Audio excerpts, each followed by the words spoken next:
Welcome to the AFR Saints channel, where we provide you daily content on your favorite team, the New Orleans Saints. Do us a favor and hit that subscribe button. Be sure to leave your comments below and smash that like button. Who dat? July 25th, man. July 25th, the Saints rookies are going to report for camp. A week later, the full roster will be there, and then right after that, we'll be looking at the first preseason game of the season. Like, it's here. I'm giddy thinking about it. Football season's here. You know, one of the rookies that a lot of people are going to be excited to watch, of course, the rookie defensive lineman with Brian Brzee and Isaiah Foskey because of the need there. But one guy we talked about at the time of the draft was A.T. Perry, the wide receiver out of Wake Forest, who, if you watched him play at all during his time at Wake, you just understand what he is. He was a 1,000-yard receiver twice. He's a big 6'5" target, and he was the favorite target of Sam Hartman there for some pretty explosive offenses at Wake. I still don't know how he fell into round 6, and given all of that, it wasn't surprising at all when I ran across this. It was a website. It might have been Bleacher Report or something linked to me, and it was a list of bold predictions for training camps in the NFL as training camps are about to get underway, and one of them was Saints wide receiver A.T. Perry exceeds expectations and earns a big role. That shouldn't come as a great surprise because the New Orleans Saints have options or have playing time available at receiver. I guess I don't know how many more ways to say this. You know, yes, you've got a lot of guys that have played NFL football, but none of which are established on this Saints team outside of Chris Olave. That's it. Rashid Shaheed burst on the scene late last year as an undrafted rookie free agent. We're all hopeful Michael Thomas is healthy, but he's played 10 games over the last 3 years. I have no idea if he'll stay healthy. Brian Edwards, you bring in from the Raiders, another big-bodied receiver. When you look at some of the success that Derek Carr has had, it's throwing two bigger receivers. Devontae Adams last year, Brian Edwards prior to that. Even look at Foster Moreau, big-bodied tight end. Now you've got Juwan Johnson, 6'6" tight end. So A.T. Perry at 6'5", 205, yeah, he fits that mold of a big-bodied receiver that Derek Carr has had really good synergy with during his time. But, I mean, yes, the New Orleans Saints absolutely have playing time and catches available, targets available for receivers. So A.T. Perry is a great guess as who may be someone that pops. But, when I start looking at, all right, whenever the Saints go to camp, we always end up having the question of which undrafted rookie free agents are going to have the opportunity to make the team or make an impact. And it happens every year. Like, every year without exception, it happens. Sometimes it's multiple players. Sometimes it's one. Like, a year ago, it was Rashid Shaheed. Rashid Shaheed was the Division II player who was a great return man, similar to Deontay Hardy a few years prior to that when he was Deontay Harris, and he came to New Orleans as an undrafted rookie free agent. You think back to 2020. You had Marquez Callaway, Blake Gillikin, Juwan Johnson, Malcolm Roach. You had 4 undrafted guys that year that made the team.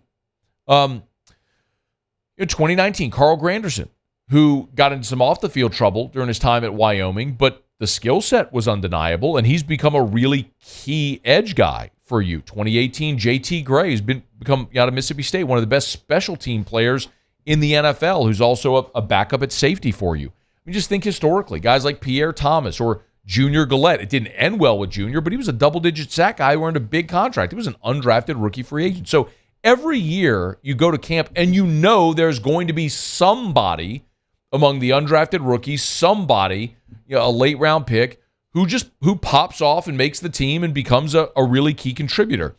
When I look at this Saints team in camp, I'm really looking at 2 positions. It's wide receiver, and it's the defensive front 7. Now, we just talked about wide receiver and why that makes a lot of sense as a projection for a guy like A.T. Perry or, quite honestly, anybody in that receiver group that's looking to earn a spot. Because, man, there's the one certainty. I mean, I would say, I don't know if you agree with this, but I would say there is one certainty at wide receiver, and it's Chris Olave. He had a 1,000-yard season as a rookie, and now he's back in his second year. Chris Olave is your one certainty.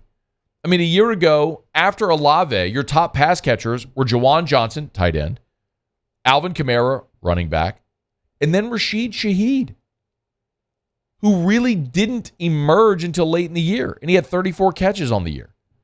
After that was Tre'Quan Smith, and then Jarvis Landry, who's not back, and Adam Troutman, who's not back, and Michael Thomas, who is he healthy, and Marquez Callaway, who's not back. So you see my point? Like, whether it's a guy like Keith Kirkwood or whomever it may be who's tried to find a role on this team, or if it's an A.T. Perry, or if it's Brian Edwards, or if it's James Washington, a veteran who they brought in from Pittsburgh, yeah, there's guys in this camp who are going to have an opportunity to pop off at receiver.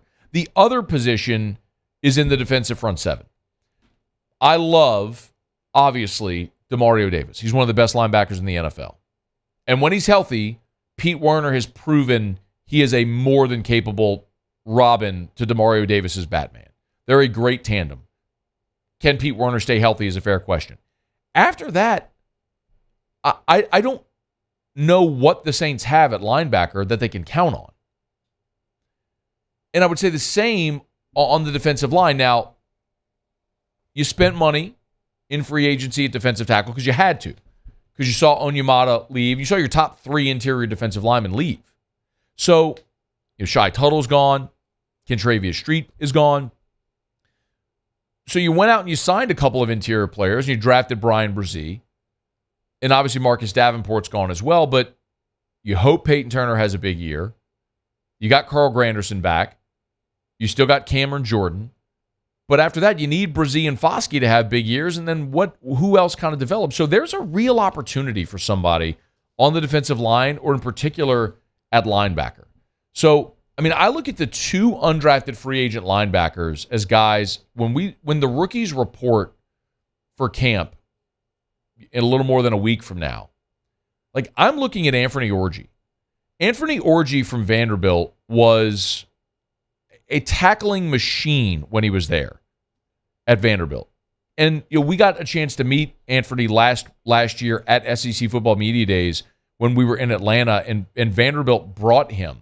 And you want to talk about a super impressive guy. I mean, you would have to be, right, to be at Vanderbilt. But, this was a guy who was a key defender for them and played 4 years. So he stayed and developed and grew. And by the time he got through his career, like, this is his tackle total 4 years at Vanderbilt. 6, 66, 92, 108. Like, isn't that what you want to see? Is that progression as a guy continues through his college career? I mean, that's kind of the Vanderbilt way. You're not going to get 4- and 5-star guys, so you bring in 2- and 3-star guys, you let them develop, and by the time they get to be juniors and seniors, you hope you have really good players. Well, Anthony Orji became that. And I think he's a guy that, at 6'2", 230, who still has room to grow, could be that guy. So Orji is one, and then Nick Anderson, the linebacker from Tulane, who's undersized, but is equally as productive. Those 2 guys are worth watching. I'm going to circle Anthony Orji, though, and say, that's a dude, and of the undrafted guys that I think have a real shot of making this team and making an impact. I think Anthony Orji is one of those guys. Smart guy, played 4 years, got better every year at Vanderbilt, stayed healthy, during his career as well. So, didn't miss a game each of the last 2 years when he became a starter. So that's one I'm excited about. Of course, Blake Group is another one, the place kicker who they brought in to challenge Will Lutz. And, I could throw Shaq Davis as well. Shaq Davis, was in the MEAC at South Carolina State. But you talk about big-bodied receivers. Shaq Davis is 6'5", 180. So another big body. Derek Carr likes to throw the big bodies. We're talking about A.T. Perry, who's 6'5", and Michael Thomas, who's 6'4", and Foster Moreau, 6'4", Jawan Johnson, who's 6'6". He's liked targeting big-bodied receivers. Well, Shaq Davis fits that mold as well, so we'll keep an eye on him. But, man, I'm going to tell you, as we get into training camp, especially when the rookies report, circle Anthony Orji, because that's a guy I think could make real noise for the Saints. He could be the guy that makes noise for the Saints in this training camp. Hey, thanks so much for watching.